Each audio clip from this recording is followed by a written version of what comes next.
With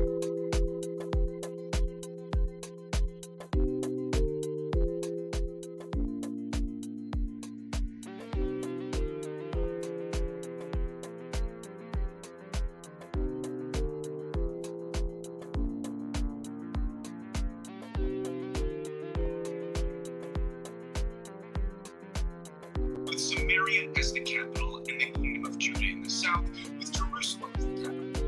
The land became home to a majority of Jews, but then it was subject to numerous conquests of various groups, leading to the significant decrease of the Jewish population on the land. One of these conquests was conducted by the Roman Empire, who gave the name Palestine to Judah, intending to break the Jewish connection with the land of Israel.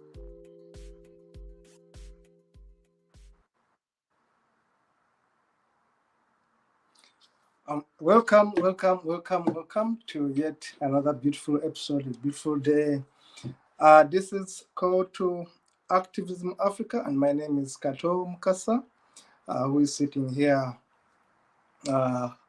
on behalf of the entire team. And of course, we are still in grief following the death of our comrade sister, Linda Tiri, who died on the 25th day of September. So we had to have that break, and we are gladly back with the team from Zambia. Welcome, Mr. Fidelis Ngoma. Good afternoon, and how are you? I'm okay. How are you doing? No, we are very fine. Just condolences to our dear sister Linda on her death, which came as shocking to many of us. It came as shocking to many of us. We shall be having a moment of silence. Good evening, Mr. Good evening. Good evening. Thank you. And indeed, great condolences. We really feel bad following the passing of our friend. It's really disappointing. But why are you wearing the same shirt as mine? I'm wondering. Why are you the same shirt as mine? Is it because of our independence? I'm wondering. Are those the political colors of Zambia? No, they are our independence colors. We are celebrating independence, so we are in the month of our September, of our independence, October. Your independence is in October. It's on 24 October, yes. Because ours was also this month, which is I think that is 9th of October. So we just had our independence in Uganda, which was last week. Oh. No, happy independence, happy independence, happy independence. I can't say it's a happy independence. It's relative from the way you see it. When we still have all these colonial policies with us, we cannot say we are independent. But we you have to start taking charge. We just chased them away, and we got our own hyenas to come and do the bidding. So the independence is really not there. Now, having said that, you're welcome, Mr. Ngoma and Mr. Luckson, and of course, we shall be expecting another guest. And having said, we are very, very, very, very sad for the loss of our panelist, our co-host Linda Tiri, and of course, after giving that 1 minute of silence, we are going to continue into the show today, and shall always continue to observe a minute of silence to remember our sister Linda Tiri. Let us have that 1 minute of silence to simply give salute to our colleague.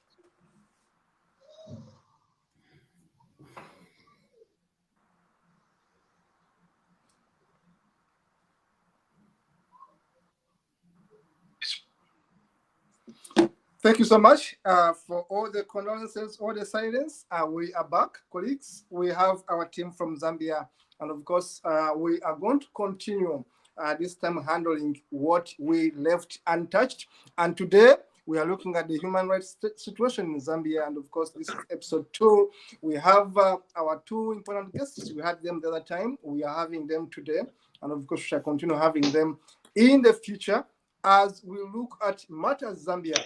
And of course, I'm going to have Mr. Luckson first, because the other time we didn't have him on video. He was through audio. Now that people are looking at you, we want you to come first and introduce yourself once again, and then what you do, and we shall pick it from there. Of course, Ngoma, the face is known. Let us now have Luckson, please. Thank you very much. Thank you so much. I really appreciate the invitation, and it's good that we are back. Indeed, to talk about the human rights situation in Zambia. Of course, it's always exciting to talk about our country, and not surprising today, unknown to each one of us, we are wearing national colors. We didn't even plan for this. I'm surprised that we are wearing national colors with my brother Fidelis. Very exciting to talk about the nation. Of course,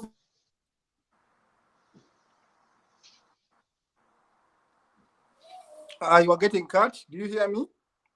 Quite a number of things concerning the human rights situation in Zambia, and I'm sure that today we are also ready to list to discuss many more issues that pertain to this wonderful country of Zambia, one of the countries which, of course, remains an example to many other countries in terms of governance.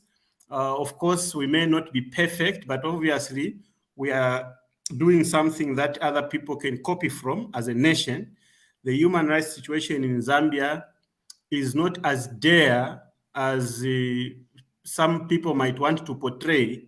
And when you invite us here like this, at least you give us an opportunity to present the exact situation as it obtains on the ground. So your invitation to us on this particular program is very important. At least it gives us an opportunity to lay bare or to make people understand the real issues pertaining to Zambia's governance situation, as opposed to what maybe other people might be saying out there. So allow me to just say, I am here ready to listen to the questions or to answer the questions you might be raising and respond to a number of issues that you'd want me to talk about. Thank you very much. Thank you so much, sir. Thank you so much, Comrade Luckson. And of course, let us have Comrade Fidelis Ngoma for his introduction. Go for it. I think, don't know if it's evening, and good afternoon, Africa, or good evening, Africa. As last time we spoke on policy matters, we talked about our debt restructuring, which has for a time has been hindering our economic recovery as the country. As I said earlier, to say it is good that, as my brother said it, that when you interview politicians will always want to carry a narrative that suits them to achieve their agenda. But on platforms like this, you invite some of experts like us who have an independent analysis and research on most of matters, because my brother there with Giazi and IP working hand in hand actually doing most of the research actually to rural parts of our country where we are the most affected people. But most of our international journalists, whenever they come to Zambia, they were live in Lusaka, they will face big politicians who would always want to create a narrative that suits their agenda. Yes, we are not perfect as a country. We have been trying to make progress despite being a rich country in minerals, in natural resources. We are still struggling there and there, but not as bad as it is in other countries. Because in other countries, you can have the minerals, but so long you don't have the stability, political stability and freedom and peace, it means even whatever minerals you have, you can never achieve. So for the last 59 years, we can proudly and both say that we have enjoyed peace. We have never experienced any civil war or any civil anarchy or unrest in our country. We have been always citizens who can dialogue. We can have differences there and there, but we always find time to sit down and dialogue. And for your own information, any brutal regime any administration in Zambia that has shown signs of becoming brutal or against the human rights abuse in Zambia, the people of Zambia have always, on election day, have always exercised their democratic life without fear and favor. They will just recall you from office, because Zambians, what they value much is the freedom. They enjoy their freedom so much. I'll give an example like this Saturday afternoon. People, like most civil servants, are not working. others have knocked off, others are having their beer drinking. So they would never want to have a situation where it's confrontation. Because if you talk about the IMF deal, you talk about what Zambians by nature have always been hardworking citizens that have fed their families, taken their children to university. Yes, they will be there, misunderstanding there and there. But when you look at most of the policies, like those of us in the advocacy work, we are not enemies of the government or enemies of the opposition parties. No, we stand on the middle of our people because we want both the poor and the rich to have a fair level of how things should be in a country. We want everyone to have equal participation, to have equal opportunities, same as those that will be in Europe. We want everyone to have a fair chance of their life. So as we go on in the program, we'll talk about policy matters on my part. Otherwise, thank you very much, as I'm Fidelis Solomon Ngoma from Institute for Public Policy Research, Institute Zambia. Thank you so much, my comrade brother Ngoma. Of course, it's always a pleasure having you here because, of course, we definitely articulate issues very well. Mr. Luckson, who is our guest today, of course, the second time featuring here. I'm very interested in all of you. I must salute Zambia. I love Zambia for many reasons. Of course, one, because we are all Africans, of course, but what's joining us so quickly is that you have more Bantu. You have more Bantu in Zambia and more Nailo Hamites and all this stuff. So we are one big family. But also, where I have to give you a credit is that you are among the few countries I know in Africa that have not seen a blood shed in terms of changing leaders. And to me, this is actually it's like a miracle. I'm not a religious person, but I always wonder how Zambia has made it. Because in Uganda, we have had coup after coup, war after war. And then until when we got this thug who has been there for the last 37 years.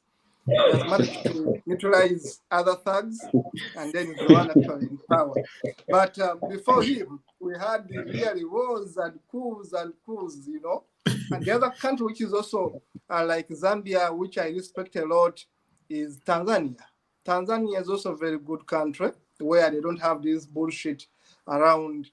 In Zambia, you guys go for elections and they are peaceful, whatever it happens, maybe there may be some cheating, but people don't really lose lives as it is in Kenya, as it is in Uganda. So I give you salute from that angle. Very much respect for Zambia, and I will do it, I don't know. But I think Zambians are very peaceful people. For us, we are very cantankerous. Kenyans are very cantankerous people. But Zambians are very, very, very peaceful people. And really, that is a plus. Now, having said that, Zambia is more of a mixed economy right now, as we say. It's an economy that has been known for basing more on the copper industry, the copper mine. It's also an economy which is also based on wheat production, as I talked about the other time. Of course, the economy based on copper mining industry, and then you have all these workers working. But I've been noting, whenever I do research on Zambia, I discover that people are paid peanuts. And I have the policy experts here, I have the NGO workers here. People are paid peanuts in Zambia. When you look at the salary, the wages of Zambians compared to the expatriates, they call them whites. I don't call them whites. But if you look at the international workers, how much they earn vis-a-vis a local Zambian, the wage is too big. When you look at the Chinese who are opening up shops, the other time I gave you numbers of how many businesses Chinese have opened in Zambia, and that's good. We all welcome businesses, but look at the way they are employing people, the working conditions, and how much they are paying these people. We welcome Chinese to give us jobs, but what are the situations, the circumstances, the working conditions for our brothers and sisters in these factories, in these industries they are churning out, on these farms of agriculture they are giving us? Luckson, we can look at unemployment rate. when I was looking at your figures of last year, it was reported that at least unemployment in 2022 was about 6.2%. But as we talk today, the figures I looked at were indicating that unemployment is up to 15%. Now, to me, that is scary. Of course, Uganda is not an exception. We are in the same boat. But now that we are talking about Zambia, it makes me worried. Why is unemployment going higher? And the challenge I also saw when I was looking at the stat in Zambia, I saw the food crisis. The food crisis, which is affecting about 48 districts. And they have been zoned as hotspot districts, which are exposed to famine and hunger. And that is the report of March this year. The report is Food Security Information Network. It was showing that Zambia, about 48 districts are now mapped as hotspots for famine and hunger. And I was wondering, as an African, I'm getting worried because food is life. And I know you guys base so much on wheat. What's happening with food? Are there policies for agriculture? How much monies are being put into agriculture? How are farmers helped to ensure that there's food security in our country, in Zambia? Of course, I was looking at Zambia being a market-led economy. Remember, in the 60s and 70s, if you all of you, of course, know that Zambia was a state-led economy at one point. Then it shifted into a market-led economy.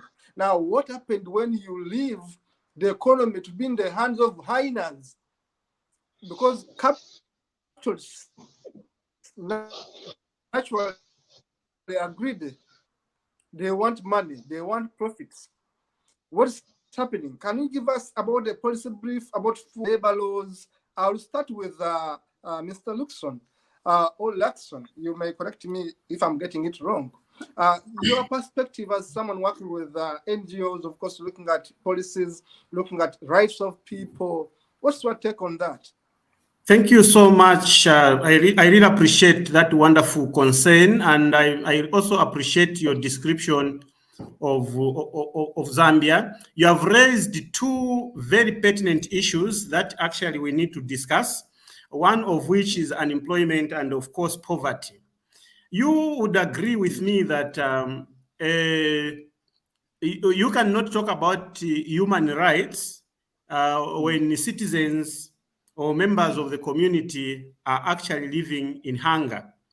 However, I need to emphasize here that the unemployment rate in Zambia is indeed high, like many other countries. We have quite a number of people that are not employed, who are actually supposed to be employed.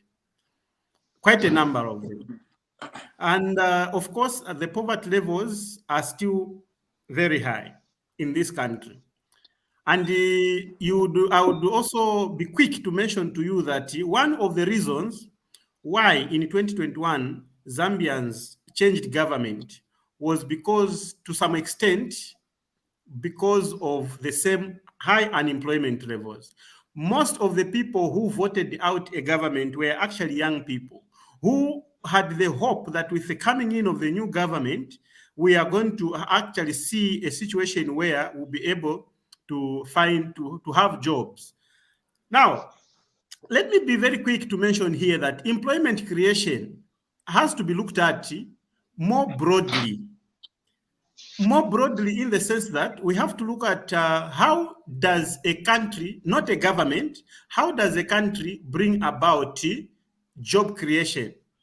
You'd agree with me that in a country which is running a mixed economy, by and large, you need more investment in the private sector. The private sector investment is very key. When the private sector is not vibrant in a country, you don't expect to have more jobs. Government jobs are limited jobs. Jobs are created in the private sector because this is the sector that is involved in economic activities. You talk about mining, you talk about agriculture, you talk about tourism, you talk about manufacturing. These are areas where jobs ought to be created. So there is need to woo as many investors as possible in this area to make sure that more and more young people are actually absorbed into these jobs. So job creation must be looked at as a core, not only for Zambia, but for many other African countries. We must look at what extent are we encouraging the investment through the private sector. How vibrant is the private sector in the country? How much opportunities does the private sector has that gives them an opportunity to invest so that more people can find jobs?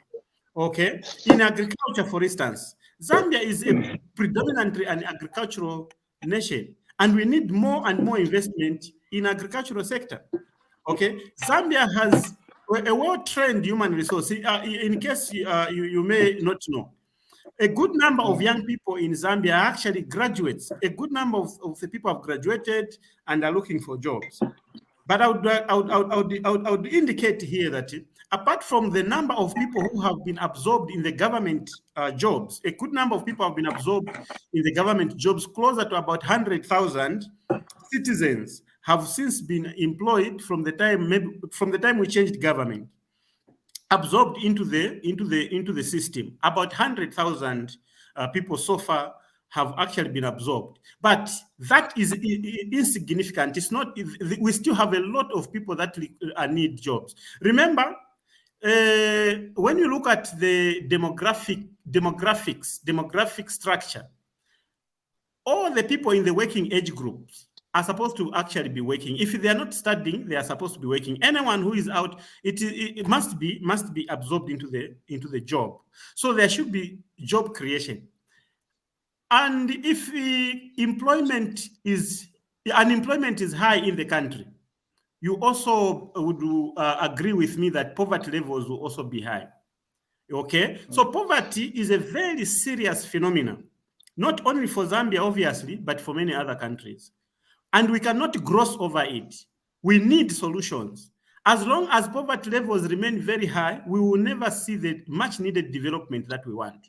Remember, saving people from poverty, to me, if we save people from poverty, that is a prerequisite to development. You don't expect poor people to contribute significantly to the development of the nation.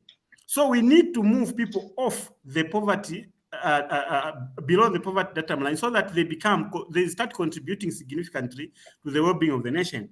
So there are, of course, a number of activities that I would tell you right now, which we are hoping as citizens of this country and as non-government organizations, that we will contribute significantly to reducing poverty. For example, the government with this year had actually passed a law that provided that all those people that have been contributing to NAPSA, that is the national pensions in our country, there was a provision that they can withdraw a 20% of their income so that they can invest in any productive activity. That was one of the measures that I would say is actually likely to help take people off the poverty hook and maybe be able to enable others create employment. Of course, we are yet to check on that. But that was a very important move that we appreciated as a country in terms of poverty reduction. As if that is not enough, we also, in this country, have actually we have pushed for the implementation of the decentralization policy. Now, when you decentralize governance, you are trying to involve as many people on the ground as possible. Okay, so the decentralized system is trying to encourage as many people as possible to participate in governance. What has happened is that government now has increased what we call in Zambia Constituency Development Fund. This fund, our expectation is that when it goes to the constituencies there, it is actually going to be to yield the results at constituency level.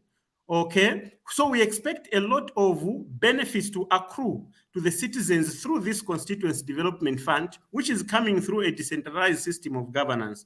If decentralization is very key, and we don't need to gloss over this particular aspect.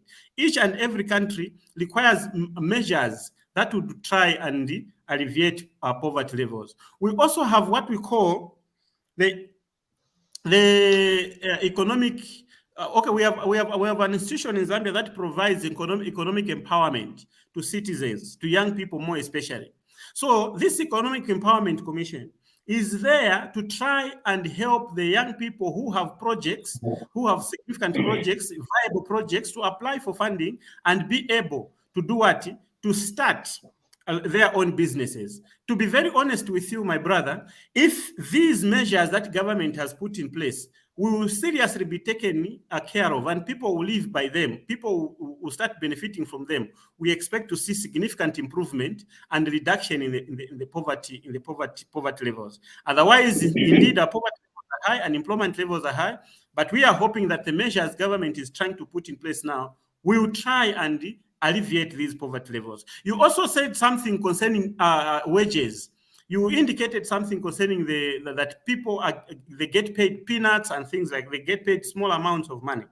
In this country, we have we implement what is known as the minimum wage. There's a minimum amount of money that which the least worker is expected to get. So it is up to the companies to implement that minimum wage. It's up to the government officials also to follow up and check to what extent are employers actually adhering to the minimum wage and paying the workers that minimum wage. Then, like that, we are likely to see an improvement in the living standards of the people and indeed reduction in terms of poverty as well as unemployment. That's what I would say for now. Thank you so much.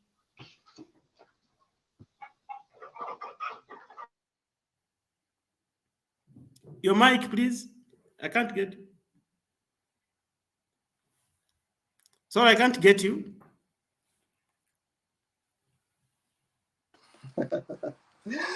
Okay, thank you so much, Mr. Luckson. That was really very good. You have explained everything thoroughly well. Of course, you are right to say that it is important to know that you cannot have human rights when your stomach is empty. Of course, food, employment, all those are rights. Economic rights are so important. Now, Mr. Fidelis Ngoma, as a policy expert in Zambia, and of course, managing all these institutions, what is the policy rate? I mean, what policies are there in place as we speak right now about employment, the policies on labor in your country, and what are the gaps there too that are affecting these policies to be implemented? Of course, Ngoma is off. I think it may be network, but let me go back to Mr. Lungu. Back to you to substantiate on what you had said, because of course Ngoma is temporarily off. Mr. Lungu, going back to you, can you hear me? Yes, please. Yes, let us go back to you. You had made very, very good points in there about the policies, about the unemployment, and about all this. Now, in your own view, how do we fix this, all that we have talked about? What could be the solution going forward? Thank you. Thank you so much. Indeed, we cannot be talking about problems without bringing out the possible solutions. We need to be people with solutions. Now, remember, we always undertake census in our countries, and we had ours, I think, in 2022. That census that we undertook actually gave us the figures. By at least we know how many people in our country are unemployed, how many people in our country deserve employment, how many people in our country will require employment. One thing that we have to realize that each year that passes, numbers of people are entering into the working age group, and they need to be working. As such, there is need to put up serious measures aimed at creating employment. Just as I said earlier, I am a strong proponent of private sector investment. I am a very strong proponent of that. The government has to create an environment that will promote the private sector investment, because it is only when the private sector thrives. And when I talk about the private sector, let me emphasize that I'm talking about both national, international, local, or international. We can have the private sector, local-based private sector, or indeed international-based private sector, as long as their investment is helping to alleviate poverty. That is what is important. Investment in our country has to be it has to favor the local people more. So the moment we encourage more investment, either in agriculture, tourism, mining, manufacturing, more investment in these areas is likely to actually improve the terms of employment creation. That is where employment is in the private sector. As I told you earlier, government can create jobs, yes, but the jobs government will create will always be limited. Most of the jobs are supposed to be based on production, which are mostly in the economic sector. And the economic sector basically largely falls under the private sector. Talk about mining, talk about manufacturing, talk about tourism, agriculture. All these are private sector driven activities. So if we don't invest much in these areas, we are not going to manage to create the much needed jobs. We need a lot of people in these areas. The financial sector, we need a lot of people in these areas. And the moment we have a vibrant, rising private sector, we have solved the problem that we have. And we look at what we produce as a country. You know, this issue of exporting raw materials as opposed to exporting finished products is very dangerous. We have to start looking at this country, for instance. Very soon we are entering into a season where we produce a lot of mangoes. Those mangoes that we produce, most of the mangoes that we have in this country actually goes to waste, when actually it can be turned into mango juice, and all those are jobs. So every time we see mangoes rotting, tomatoes rotting, vegetables rotting, those are jobs that are rotting. Why? Because maybe we have not encouraged investment in that area. So we need more investment in this area so that people now can see jobs in each and every product that the country produces. So more investment in the private sector is necessary in this regard. Thank you so much, Mr. Lungu. I think that is very clear, and I appreciate that. Now, you gave us very important insights into the way forward. Now, let us talk with the policy expert. Mr. Policy Expert, Mr. Fidelis Ngoma, this is a question for you going forward. We are talking about unemployment. He's talking about the private sector, and what's getting out is that the private sector is not yet fully supported. We're talking about exporting raw materials, and you are right, Mr. Lungu, Luckson, that even in Uganda, we are still donating, as our president rightly said, we donate too much wealth to Europe and the US and all these other Asian countries because they take raw materials from us. If you are going to take our coffee, mangoes, as you said, oranges, carrots, you go and make products out of them, then you export them back to us. We are the one losing in Africa. Now, going back to Mr. Fidelis Ngoma, policy here. What are the policies in place in Zambia to regulate foreign visitors when it comes to labor, when it comes to profit repatriation? Are there policies that stop them from taking everything they make in Zambia? Because when I look at the stat, poverty levels are high. In fact, I can quote for you that the report this year shows that 54% of Zambians live below the poverty line. Now, that is worrying. 54% is above the half of the population. And the point is, they are below the poverty line. So, Mr. Fidelis, what policies are there? If they are there, are they strong enough? What weaknesses are there? Okay. Employment. Again, good afternoon once again, Africa, and the people of Zambia who are watching us at this particular time. I'll give example of my background. Actually, when I understand what Zambia needs today, we need advocates. I would call advocates or co-option. I remember while in pursuing my studies and becoming a Catholic priest, I expressed interest in my superior, experienced some interest in my superior, that I wanted to be involved in the work of promoting social justice. My superior agreed with me and advised me to start preparing early for this kind of work. And this involved in the early stages selecting courses at philosophy, in the early stages, philosophy and theology levels, that could help me prepare adequate for this mission. I was assigned to a social center as part of the process of formation to meet the same goal of preparation for the work in social justice area. Shortly after I completed those courses, I pursued a postgraduate studies in development studies at a university renowned for its opposition to neoliberalism.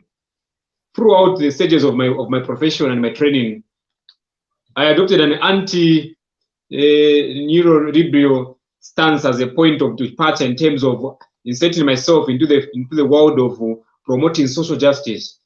At the time, it was quite fashionable for Catholic priests all over the world. I'm sure they were proposing what we call pro-poor policies for our people.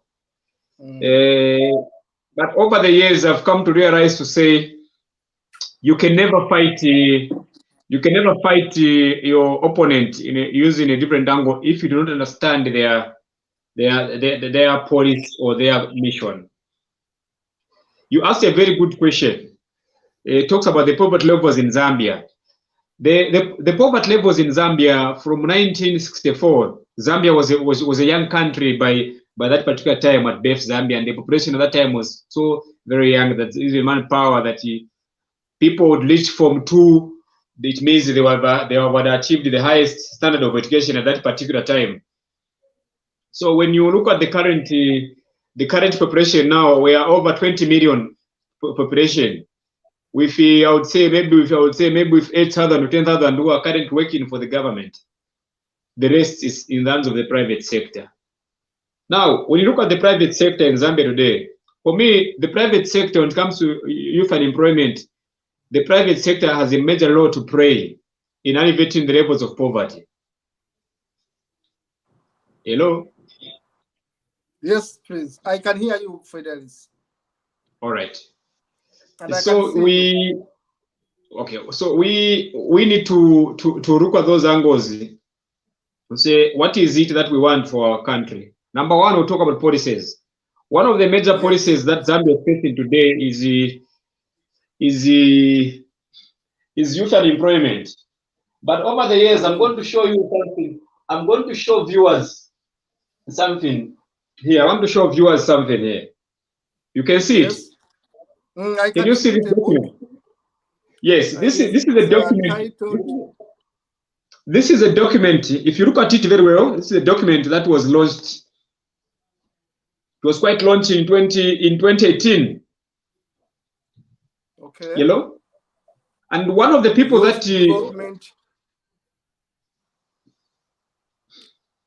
Federation for Youth Development Fund. Yes. So it's called the Evaluation of the Youth Development Fund YDF report, which was sponsored by UNICEF under the Ministry of National Planning and Development then, and the Ministry of Youth and Sports in cooperation with the Zambia Institute for Policy Research, that's ZIPA.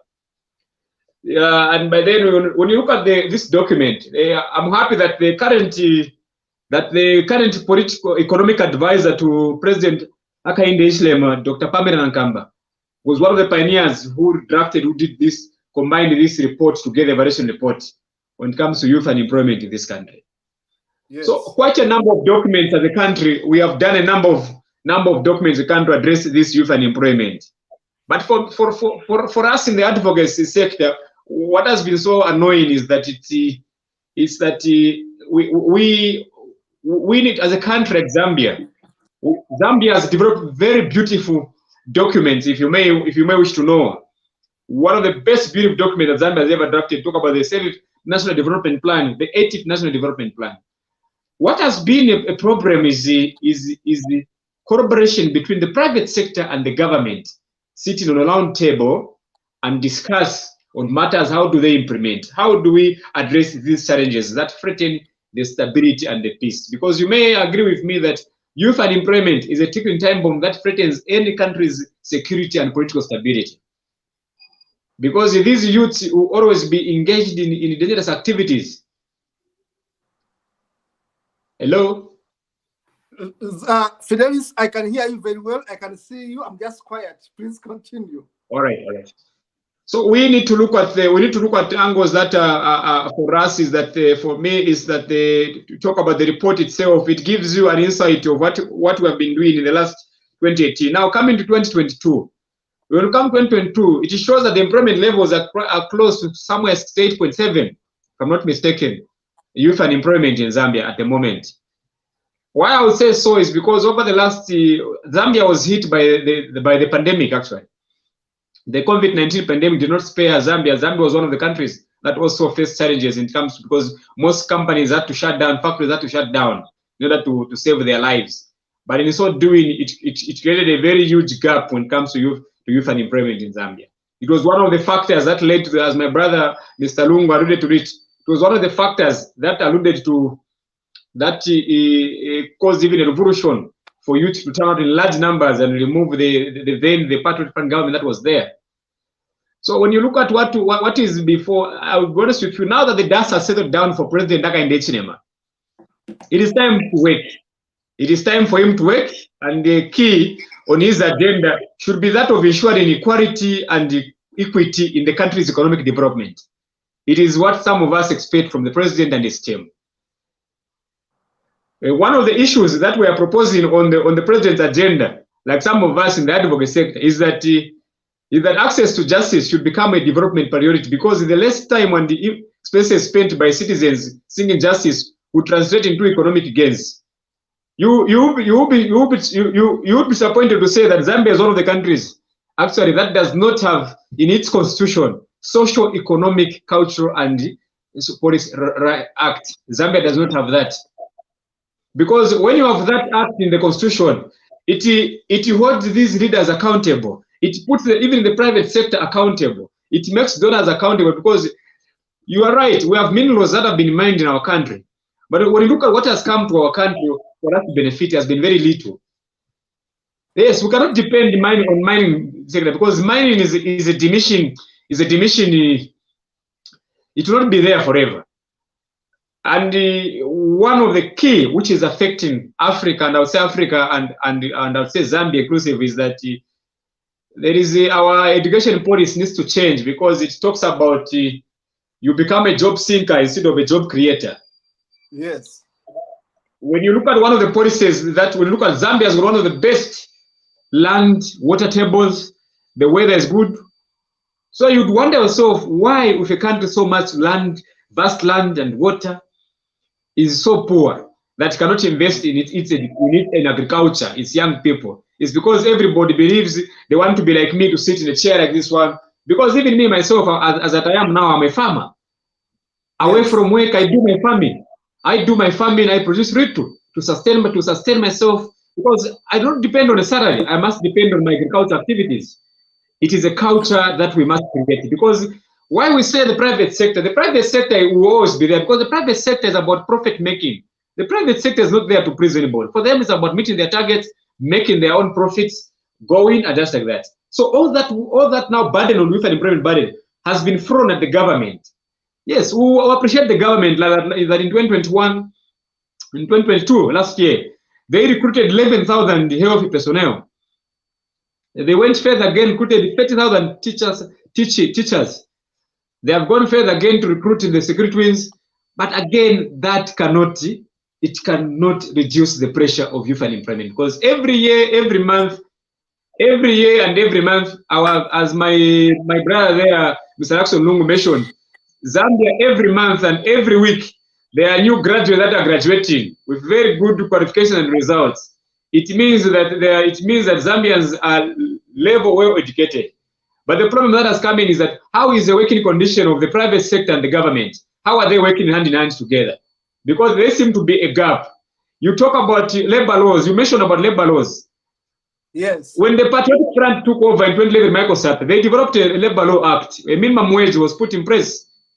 Now, you agree with me that when you are desperate as a country, you cannot be enforcing the law when most of your young people have no jobs, because they end up being laid off, because the employers will just say that we can only manage to pay this. So if you're asking us to pay this, we would rather prune others. Let's say prune 2,000. Now, prune 2,000, that's making a community now unemployment. And when a community is unemployed, it means tax revenue collection levels go down. So one of the key areas that some of us are recommending is that we must have the stakeholders, and these are the private sector, in the various manufacturing, in construction, in carpentry, in agriculture. Agriculture should not only be left to the hands of the government. It should be left, the private sector should also be involved in creating this agriculture, because we need now donors who can come to say they would want to fund us to help us. How do we help our young people in rural areas than urban areas? Because in urban areas, we're going to do agriculture.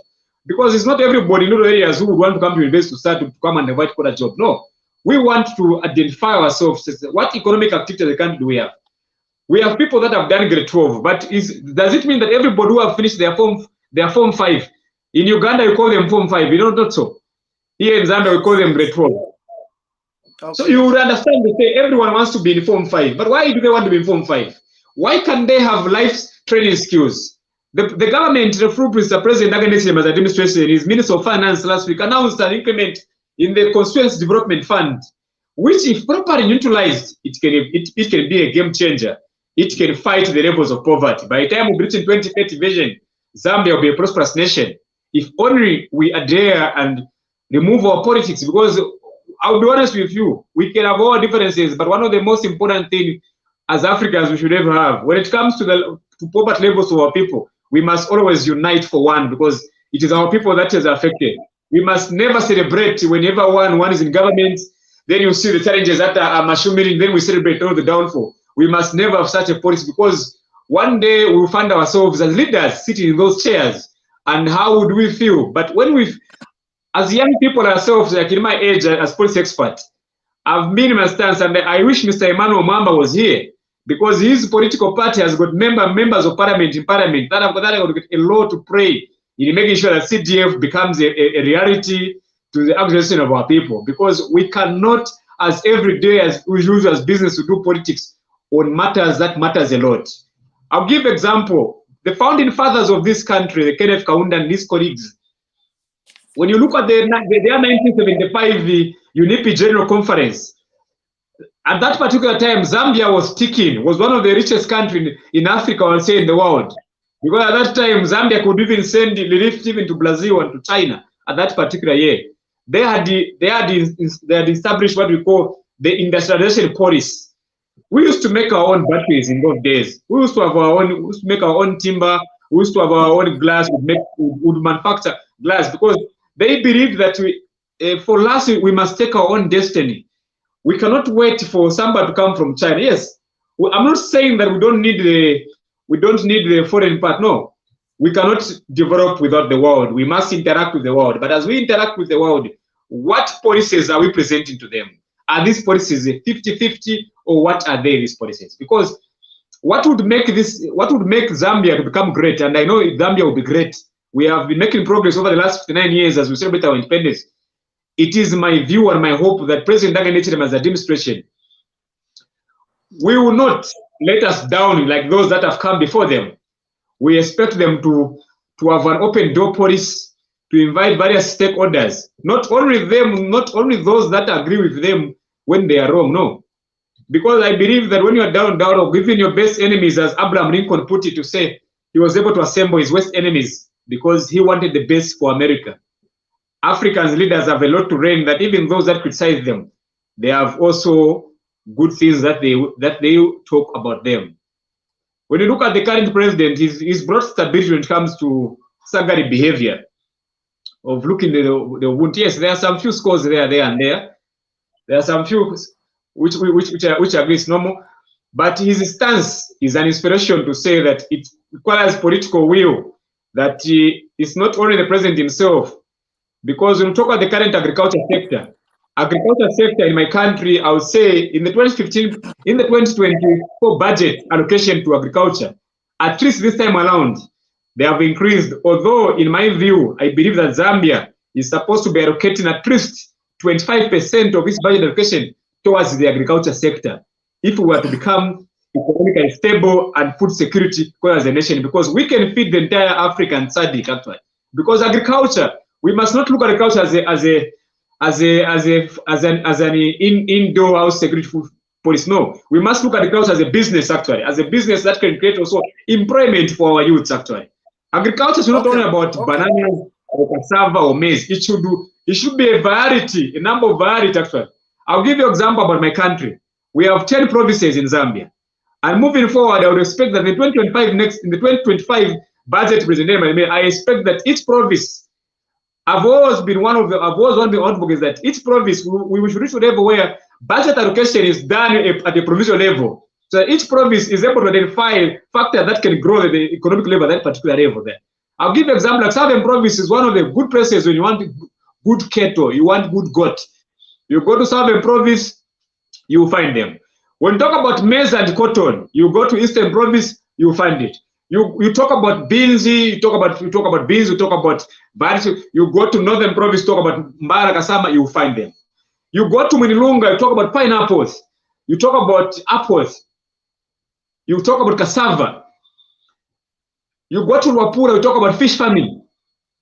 All these are sectors. The moment we identify that each particular province has got potential that can contribute to the country, trust me, my brother, that the levels of poverty that Zambia today is witnessing would be a thing of the past. I'm not saying that they will be eradicated completely, no, but at least the percentage will reduce, because we must be talking a percentage of poverty levels that maybe that should be 15%, and this should be in areas where there are floods, where it's difficult to access during the seasons, but not at the levels where we're almost closing to 75% the levels of poverty actually. So for me, it says again that our cooperating partners, again, for me, they haven't been fair to us actually when it comes to, we are about to launch a crusade that the Zambian debt must be cancelled.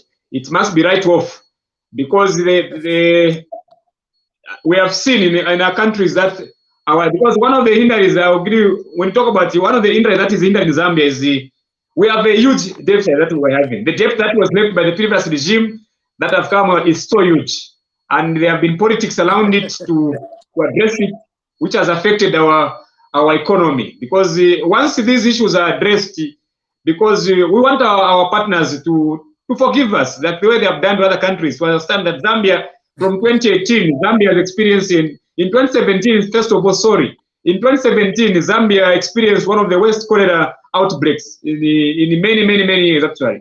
Then in 2017, in 2018, 2019, while we're trying to heal from that, Zambia, you experienced, as you saw on BBC, some Ruri and barbaric citizens, I don't know, citizens or enemies of our democracy, decided to launch the issues of gassing on our citizens.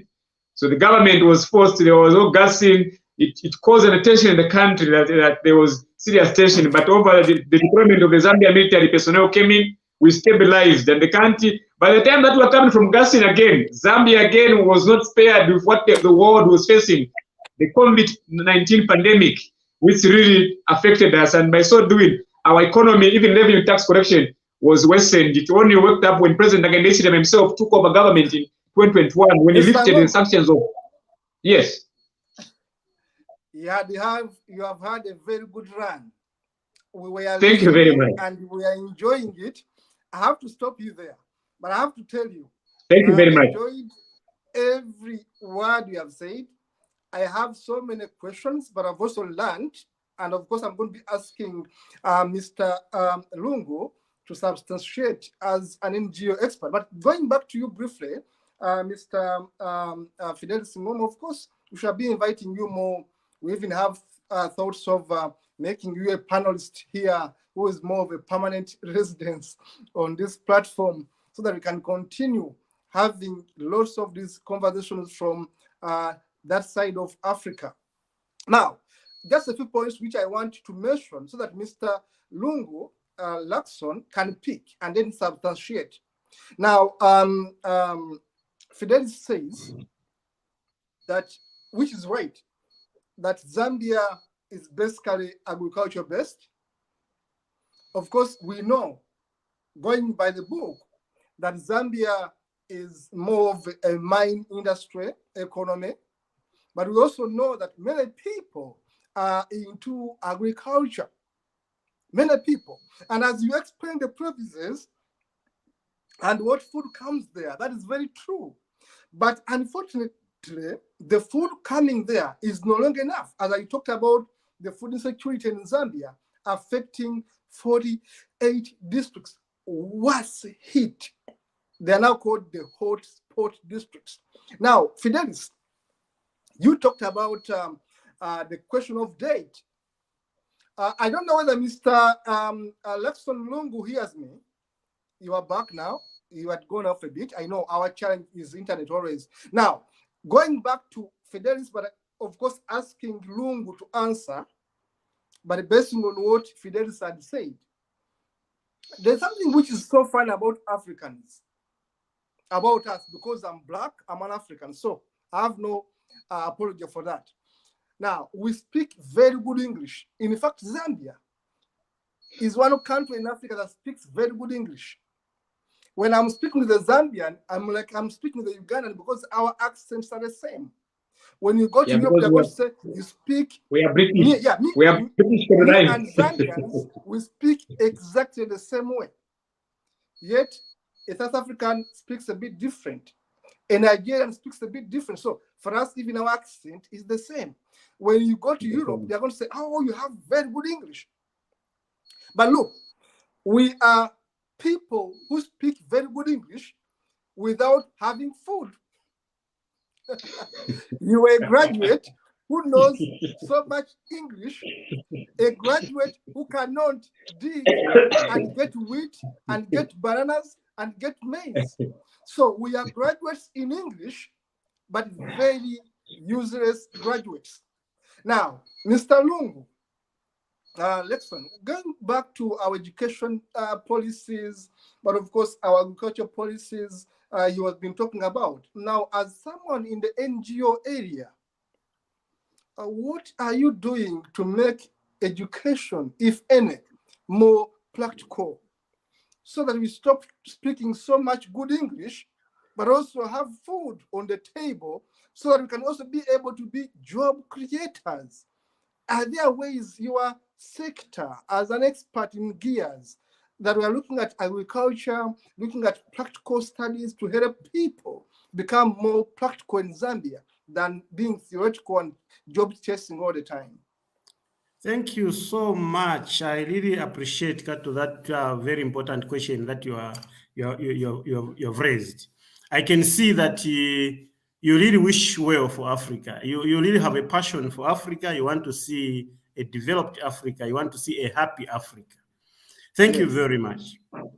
And indeed, I want to ride on what my brother Fidelis actually did allude to. And specifically, I would discuss the two issues, education as well as agriculture. Now, you would, as Fidelis has indicated, this country is predominantly agricultural. We do a lot of agriculture in this country. We grow our own food, okay? We apparently are not even supposed to be importing any food. We grow food.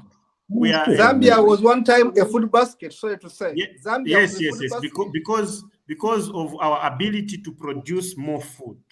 So what I'm trying to indicate, what I'm trying to say, sorry, just a minute. What I'm trying to say is the fact that in our agricultural sector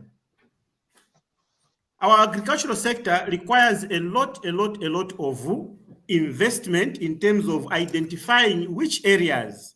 My brother Fidelis told you, listen, he indicated or he alluded to the fact that our 10 provinces, each one of them has a specific strength. And we have to ensure that our investment in those provinces is according to their strength. So whenever there is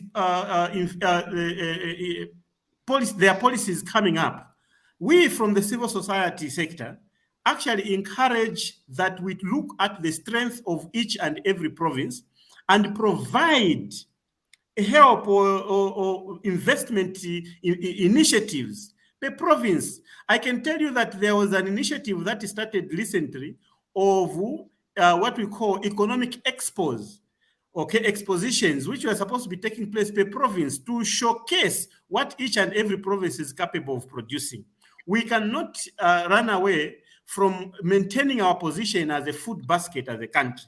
Our production rate should remain high, and we should continue being productive as a country. So it is a matter of ensuring that we invest more in according to the strengths of each and every province. Now, there's something that maybe, since we are discussing human rights here, there's something that we have been glossing over, which I feel the moment we are going to do that, we will be able to get somewhere. Remember, in our constitution, our Bill of Rights, we have a certain aspects of rights that are missing there, which is the economic, social, and cultural rights. Okay. Right, yes. When you look at the economic, social, and cultural rights, these are rights that are meant to better the living standards of the people. It's very different from the civil and the political rights, which emphasize participation. Okay, there are these rights, economic, social, and cultural rights, whose mandate or focus is specifically on making sure that citizens are able to live well. Their living standards are better. Now, these particular rights are not in our constitution. We have not yet passed a law. We have not yet adopted the international, the economic, social, and cultural rights, and yet we are signatories to that, to the International Covenant on Economic, Social, and Cultural Rights. So we have this task as a country, and I need to indicate that for us to do that, the Constitution says we need to hold a referendum. That's why we from the civil society sector are actually amongst the people that are advocating that we quickly hold this particular referendum so that we can have these economic, social, and cultural rights in the Constitution, because they are the ones that are going to enable us, all these problems we are complaining about, unemployment, poverty, inequality, will be addressed, because that is what these particular provisions are actually mostly are based on, to better the living standards of the people. Talking about education. Education is very key, and this is what Africa as a whole must be working on. Education is meant to emancipate people from their problems. Education should not be a reason for poverty. People should not become poor because they are educated. Education should be a means by which people do what?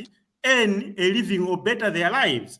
Now, it depends on the type of curriculum that we implement. Right now in Zambia, we have what we call a two-tier curriculum system. Our curriculum is made in such a way that we have the academic pathway as well as the vocational pathway. So you know very well that the moment you take the vocational pathway, you look at how much investment have you put into that particular area to ensure that the vocational pathway is actually working. Do we have enough equipment in our schools that will promote this vocational pathway for our students? So we need a lot of investment in that area of ensuring that there's a lot there's more money that is put on the vocational pathway for our learners. So Zambia has an education system that promotes students to choose to go through either the vocational pathway or the academic pathway. It is you look at the strength of a child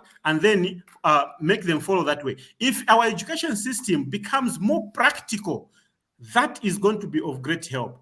Agriculture, for instance, I've been seeing something maybe that people use as a joke. There's this saying that people have been using as a joke to say English in Africa is compulsory, and yet agricultural science is an option. Yes. You don't do that. Okay? How do you put so agricultural science is actually supposed to be one of the compulsory subjects, because it is to enable us to have people that are well trained, educated in a manner that will make us produce graduates who are capable of working, who are capable of graduates that are capable of creating more employment rather than looking for jobs. So indeed, our education system requires very serious reform and improvement, more especially in terms of how much of the equipment do we get to promote this vocational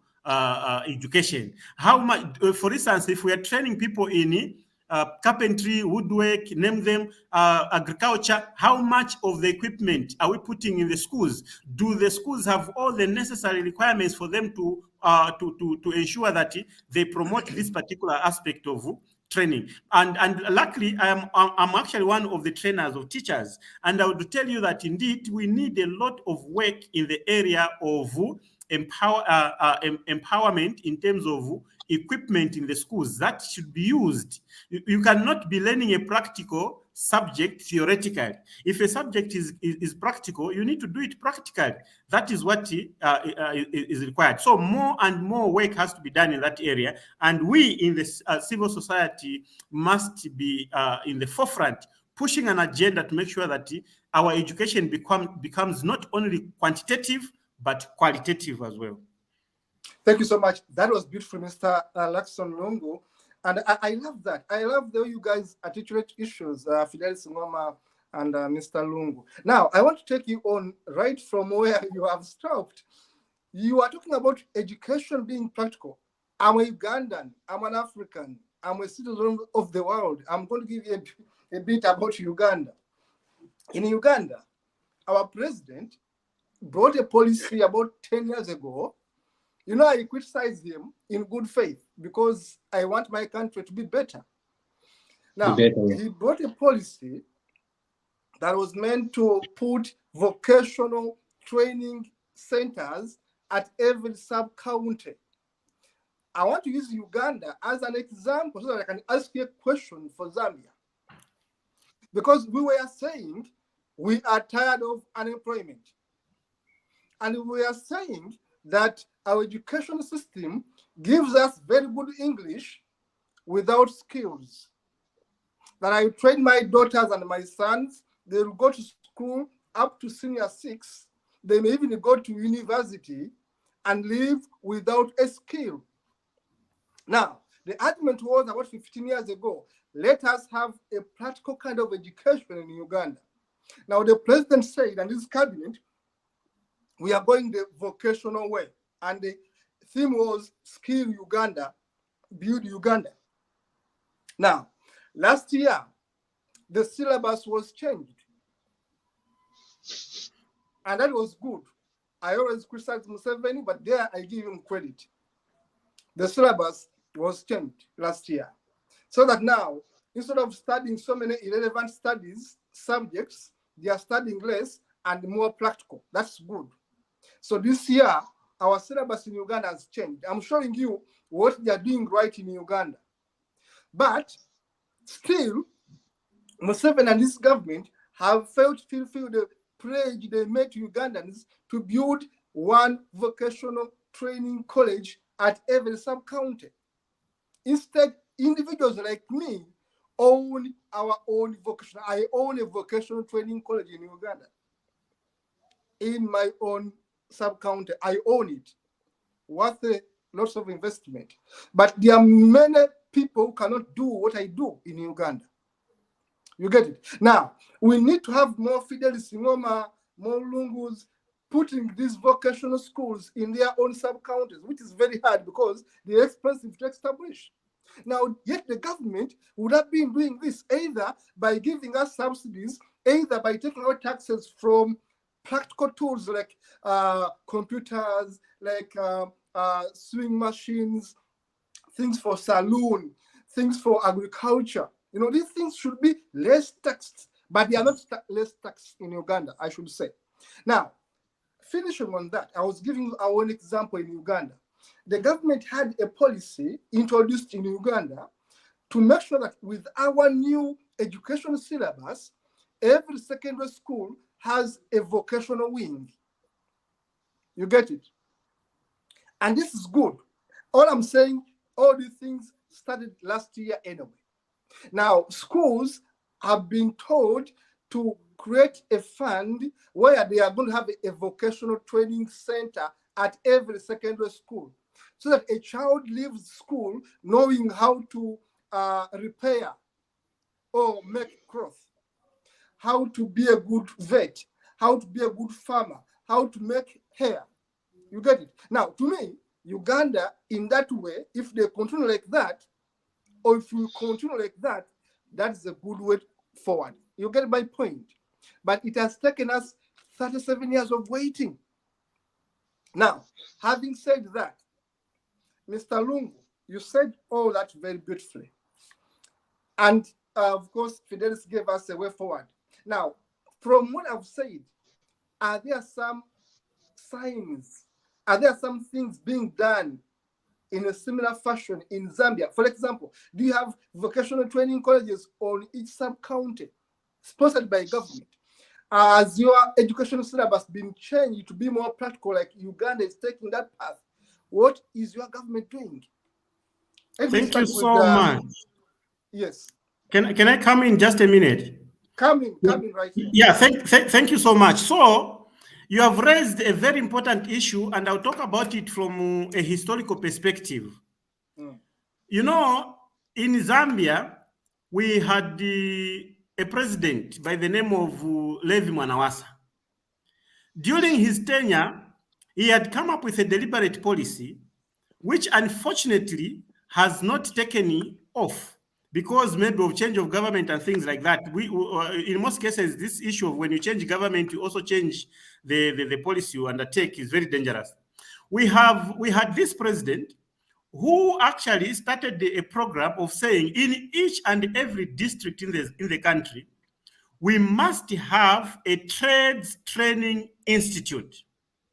And in this trades training institute, on the day of graduation, when students are graduating, they must be able to hold a certificate on one hand and the equipment of the field in which they were trained on the other hand, so that as they go out as people who are already not only having the skill, but with the equipment to go and start working there and then, or forming groups or forming cooperatives and work together. It's very unfortunate that this particular very important policy or policy measure was actually not taken seriously by the Patriotic Front government when they took over. They actually literally did not put much effort in ensuring that this particular important policy measure was implemented. What is it that is happening now? What has started happening now is that these trades training institutes have now been tasked. Each constituency in the country has been asked to ensure that they identify youths, young people who have been trained, who must be trained, and are taken to these trades training institutes, specifically to go and undergo a training in the field of their choice, so that after they undergo that training, they can get a skill which they are going to make use of. So there's this deliberate move of sponsoring 100%, sponsoring students in the trades training. These are vocational training institutions where students are simply taken there to go and train as drivers, carpenters, as plumbers, being trained as bricklayers, being trained as farmers and things like that. These are skilled training institutions, which right now actually are supposed to be spread out to all the districts. This is a very good move, which I feel the previous government had not done much to actualize.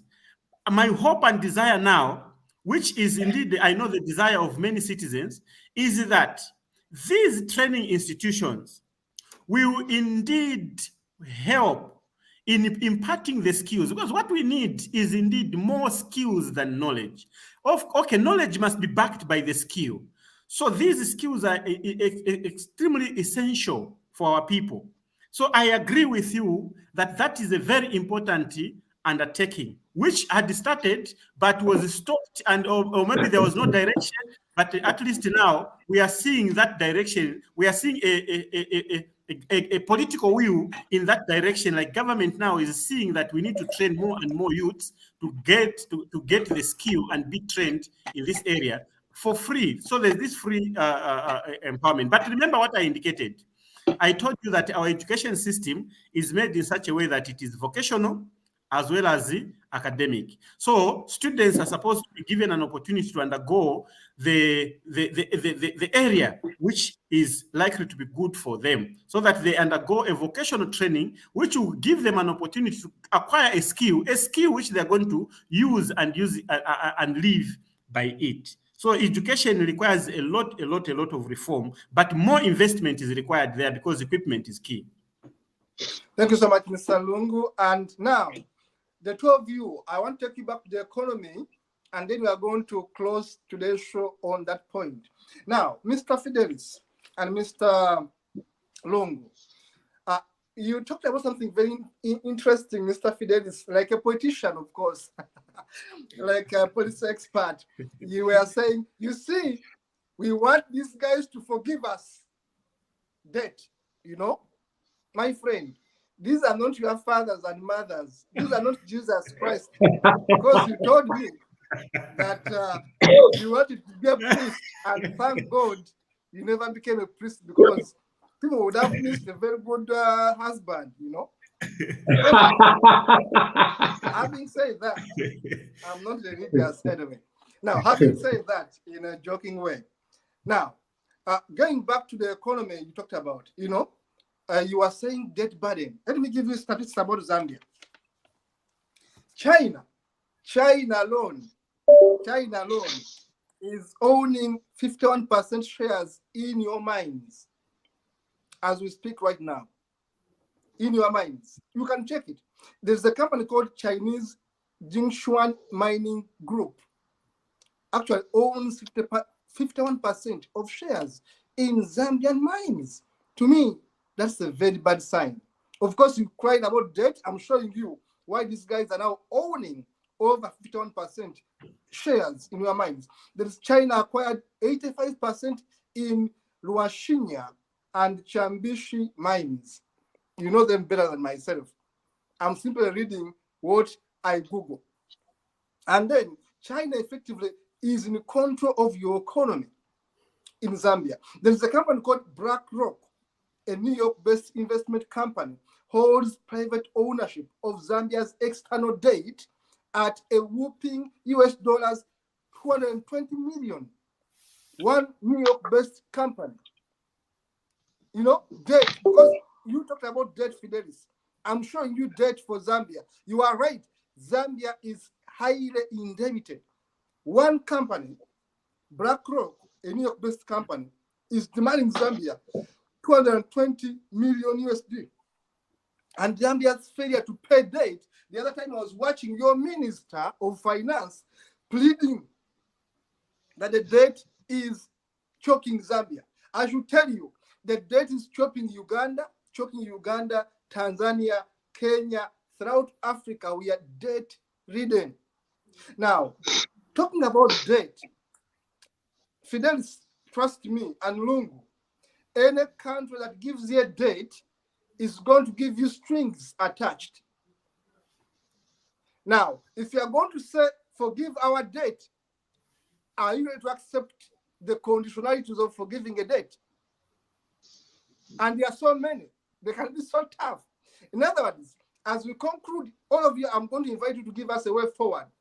How does Zambia tackle the debt burden as a way forward? Because forgiving a debt, to me, may not help. It may be an answer if they give it to you. But going forward, how do we make sure that the money is got for these debts? You had the best presidents in Kaunda. You had Chiruba. You had Sata. You had this white man. Was called who? Scott something? Because you have had... He was acting president. Yes? You have had... He was our acting president. He was now president. Yeah, a minute on Guy's court. He was last acting president, yes. You have had Michael Sata, you have had Rupia Banda, Edgar Lungu. All these are very noble men. For me, I admire Zambia because you are one country where there's no war. And I wish we could learn from Zambia, where people come and go. Whatever they do, I don't know. But at least they come and go. The problem is... Even you are most welcome. Even you are most welcome. We are very friendly people. We are very good people. Yeah, leaders come and go. I should tell you, there are many Ugandans I know working in Zambia. I've met some of them. I've met Ugandans when they have every month. Ugandans meet to have their day. I'm always there. Yes, because for us and Zambia, we are partners, we are brothers, we are sisters, we are the same people, you know. But going forward, in our conclusion, Mr. Fidelis, I'll start with you. How would we practically tackle the debt burden, and how do we make sure that the monies we borrow do work for Zambians? Okay, I will say this as I conclude that I'll be very categorical, and that the discussion of our economy is directly related to the reason why our forefathers engaged in the struggle for freedom. They felt that our colonial masters were suffocating our desire of having a free enterprise. We were defined as dwellers of wood, dwellers of water, capable of doing nothing else.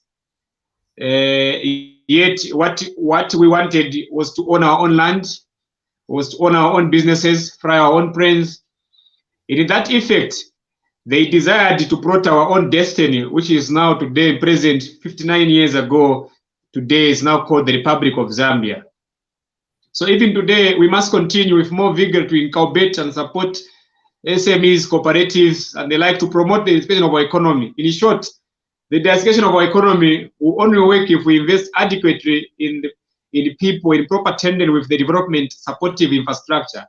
The handshaking with our foreign partners will be more successful if we maintain an eagle eye on each other as we discuss with our foreign partners. Investors are welcome to invest in Zambia, but as much as they welcome to invest in Zambia, they must also respect our culture.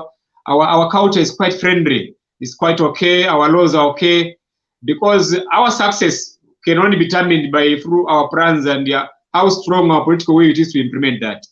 When we talk about the debt restructuring, for me, it is important that those that have been there and those that are around today, I think we must have a national index as a country where we sit and discuss this matter, so that whatever conditions that were given, that will be given. We will not be pointing fingers on each other, but it will be a collective decision of all of us to say we have agreed to these terms as a country and as a people, and we remain committed in achieving, in making sure that we implement them.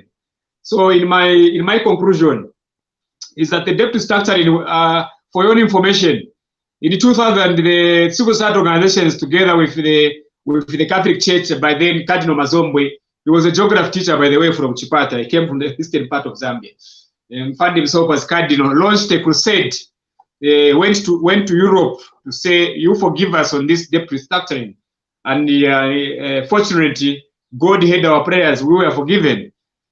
Then when His Excellency Mr. Rupia Bozanbanda came and took over the country, you know, Zambia is a country that has faced a challenge with the Western world and the World Bank, actually, because most of the times they would promise governments good things, that they would do this, but they will always didari. So you find that presidents are forced to go east, to go and ask, because they have got political pressure to fulfill their economic political campaigns, to fulfill their agenda, which made also, because I've seen that President Ichirema yesterday, he signed a lot of bilateral with the Chinese, with the Jiangxi province of China, with the mayor of China being in Zambia.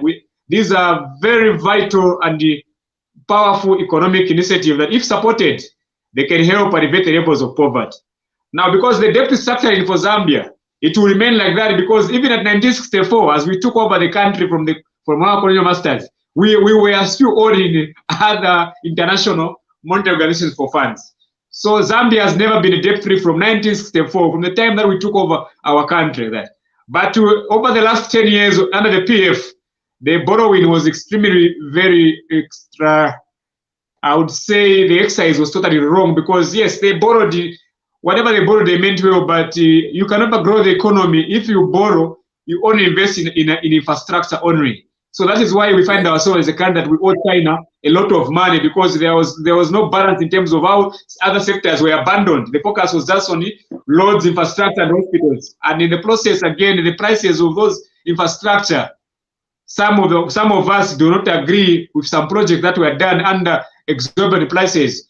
So we as a country, we find we are at crossroads at the moment, because we seem to have the other side, the other sector of our colleagues who might have put us in this scenario, who cannot come in open and agree to say, we made mistakes here, we did this, so let's do this way. Because even them, in short, what I'm trying to say, that I appeal to the patriotic front, to every Board sectors, that the debt restructuring is not only for President Daga Ndechile Malone and his Minister of Finance and the UPNW. It is a collective of all of us as Zambians to come together and say, because we must make decisions that even when those creditors tell us to say, we are giving you these strings, these conditions, do you agree with them? We as citizens would debate about them and make a resolution to say, yes, we agree, because we want our children to come and inherit a country that is free debt, not our children to come and pay for whatever these guys have bought, or those that have come. No.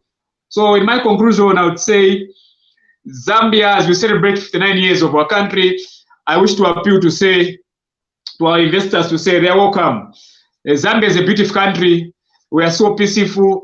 We can have misunderstandings there and there. It's normal. Even in a home, there's no home that is peace. Even in church, people do fight. There was always misunderstandings. It's called democracy in a church. So I wish to all of you, Africa, that thank you very much for watching us, and good evening, Africa. Thank you so much. Mr. Luckson Lungu, please. Yes. Thank you so much. And thank you so much, my brother Fidelis, for the very wonderful concluding remarks. And let me also weigh in on the issue of the debt. You must understand that, again, this issue of the debt, as you indicated, you talked, of course, jokingly, you said these are not your brothers who gave you this money. We really understand. The truth of the matter is that we are highly indebted.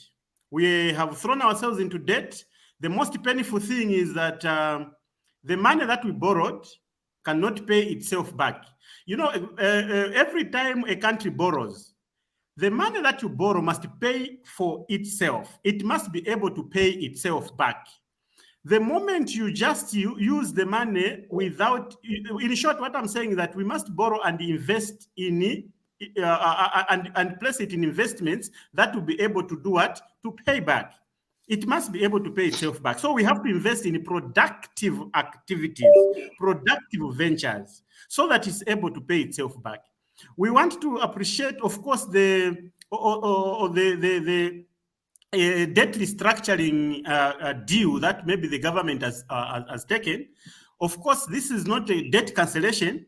We would be happy if it could be a debt cancellation. Of course, we would be very excited if one of our lenders decided to cancel our debt.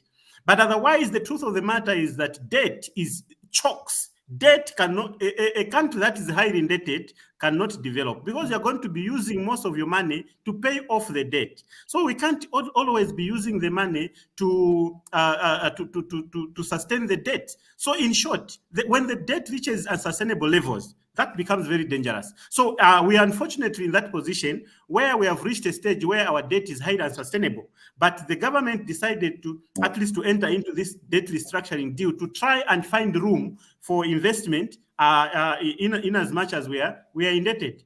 What I'm trying to emphasize here is that in my closing remarks, Africa, as we know, there is no country that does not borrow. Each and every country borrows in order for investment. But where do we invest the money? Which sectors are we using the money in? How much money are we borrowing to invest in agriculture? How much money are we borrowing to invest in mining? How much money are we borrowing to invest in tourism? These are the areas where we need more investment, so that when we invest there, the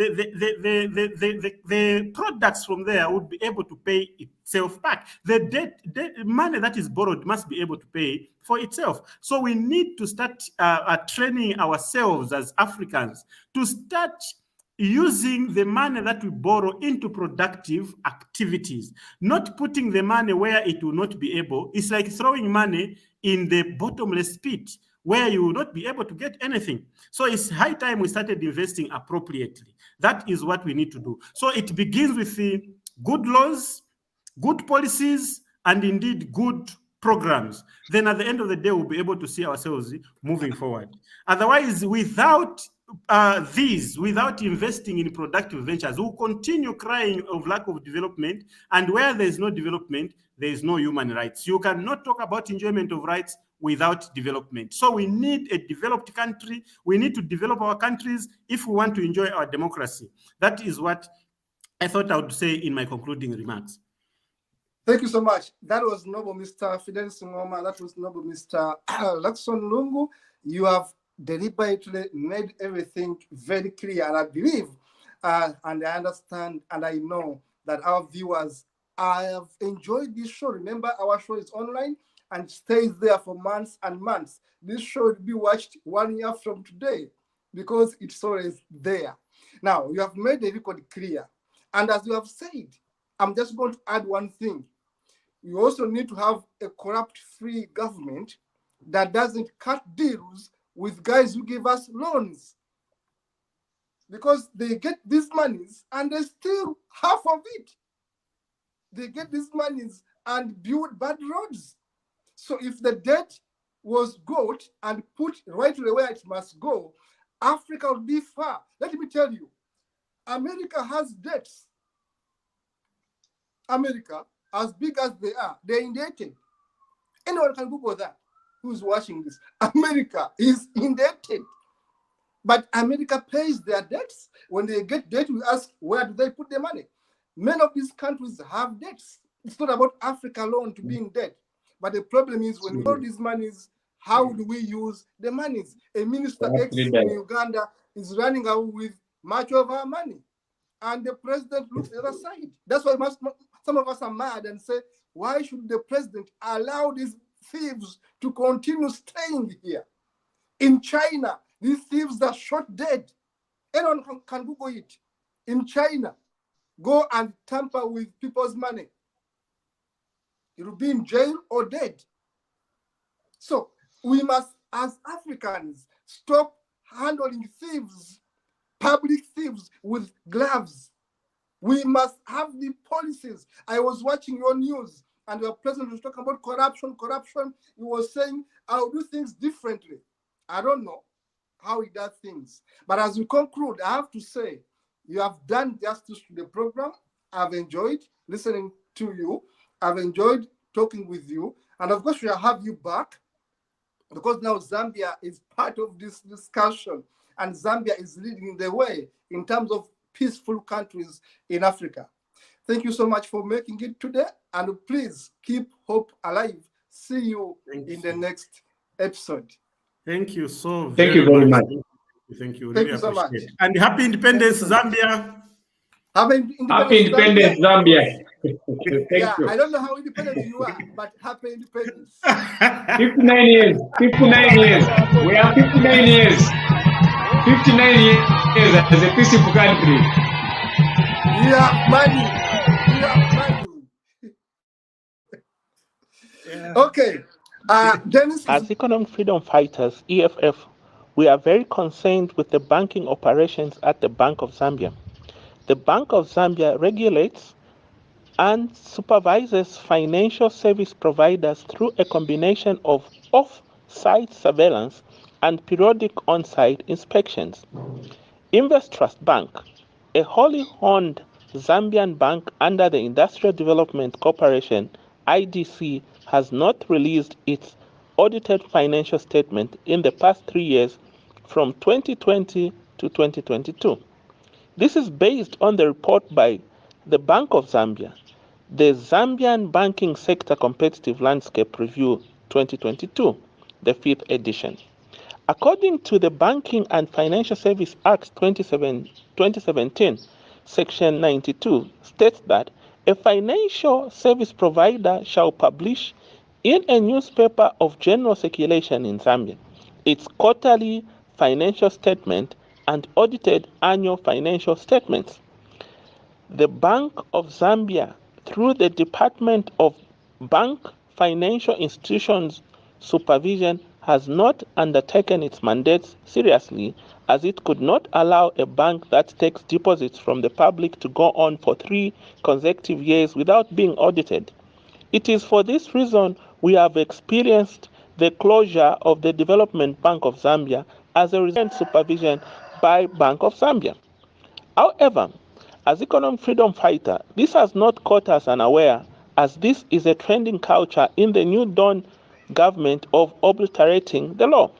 The 2022 Auditor General report omitted the audit for Constituency Development Fund (CDF), an act which is against the law.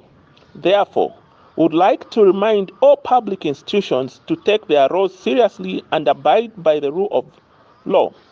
Otherwise, we will take legal action against these institutions to realign their functions. Wherever we want to go, our feet will take us there.